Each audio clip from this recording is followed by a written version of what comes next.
Today I interviewed René. He's an innovation consultant at the ANWB, the ANWB. It's a road service organization in Netherlands. So everybody who's living over here in Netherlands knows about the ANWB.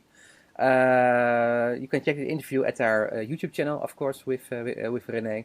I'm now going to share my thoughts about this interview. I think the ANWB is quite interesting because of four things.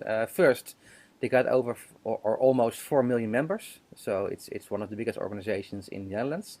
So almost 25% of the population of the country is member of the organization, so that's huge. Second one, they got a turnover of 1.2 billion euros, so it's also in euros, a big organization. They got almost 5,000 employees, and they're existing now for over 120 years, so it's also really an old organization. But because they got almost 4 million members, then you can see the core of the ANWB is quite collaborative. So that's an really interesting starting point. It starts 120 years ago, but it's a really interesting starting point. Talking about innovation, the innovation of the ANWB wasn't really structured till 3 years ago. So it was more at random. Somebody got an idea and they say, okay, good luck, go do it and enjoy. So nobody knew, okay, what are the investments in innovation and what is the return on innovation. So 3 years ago they started to structure it. René also said, okay, there's also a chance that we overstructure, but he said, okay, it's a balance we have to search for. That was really a nice and open interview. One of the things of innovation, they got a online community of 11,000 members.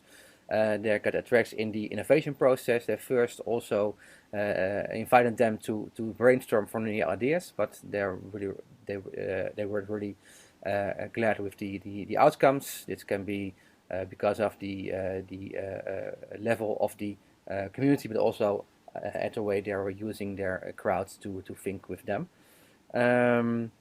So now they're using this 11,000 member crowd to test new innovations. So that's really interesting, of course. And they also, when you look at innovation, they really learn from their mistakes.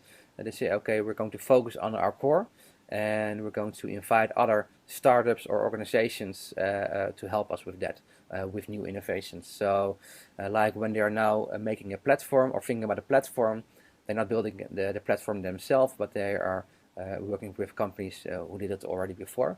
So it's really interesting, also interesting for the future and also for the internal communications, because they also got an IT department. And normally 2 years ago they put all questions for platforms in the IT departments, but now they're working with other organizations. So it's also really a interesting internal structure and struggle.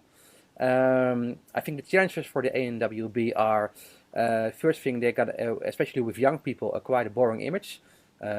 I also wasn't really positive of the ANWB before I had the interview with René. I think the boring image is also because they focused in communication lots of the road assistance part, but in the end that's only responsible for 30% of their revenue. So I think it's already a communication problem or challenge.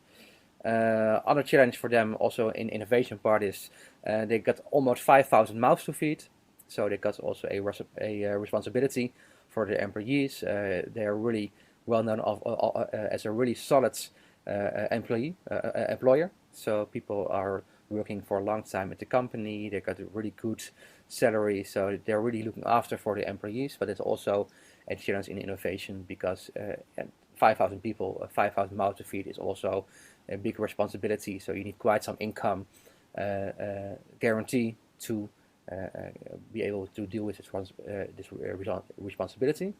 Other one is they're really focused on their core, and for the biggest part it's about road assistance and insurance.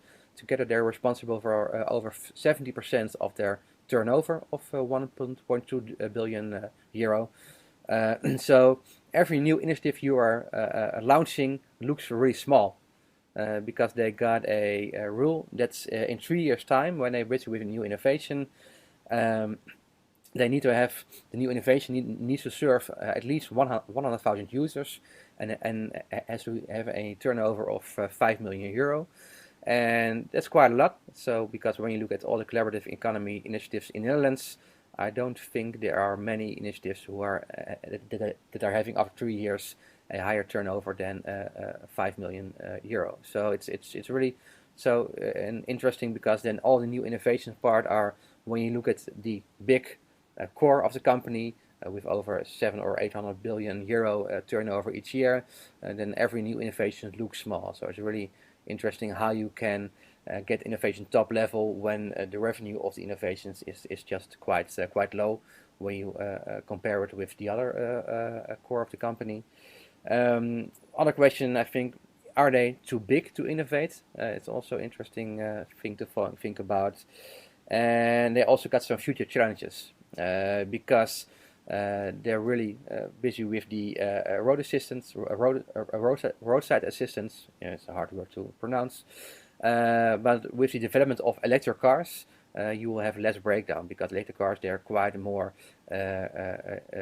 simple.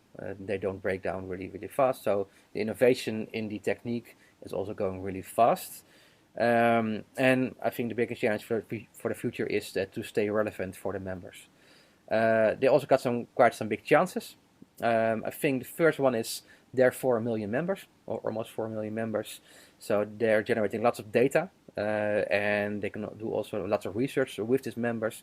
So the members, they are really the core of the organization and also of the chances they have.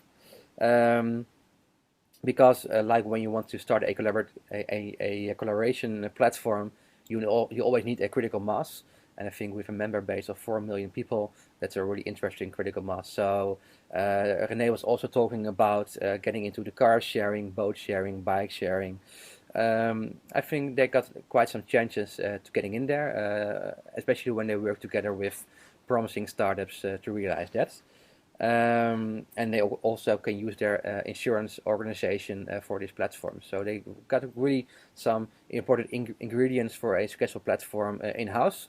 The only challenge is how can they work together with entrepreneurs and new economy startups to create forces, to join forces. I think that will be the most interesting thing to look after the ANWB for the next years. Also with the roadside assistance service, like in the US, you got, let's see, urgently. That's they say it's the Uber for roadside assistance. So you don't have a subscription anymore, but when your car breaks down, you get an app, and then you say, okay, I've got a flat tire, come here and help me, and then you only pay for what you need. And especially I think with people who got quite some new cars, the chance of breaking down is quite small, so they will choose for such an option. So I think a big competitor for them in the future in the Netherlands would be such a service. So you can say, okay, just build it yourself, but I don't think that they will able to do it, because then they're busy with innovation that really hurts their core business, and it's quite hard for an organization to disrupt themselves. And I think for the future of the ANWB, the most important thing is to look at the bigger picture and solutions. So they're now really focusing on cars, but in the end they really have to focus on mobility. And when you're focusing on mobility, then also the opportunities of new ventures are endless. So I think they got all the ingredients for a good potential and a good future. The only thing they now have to do is to make it happen.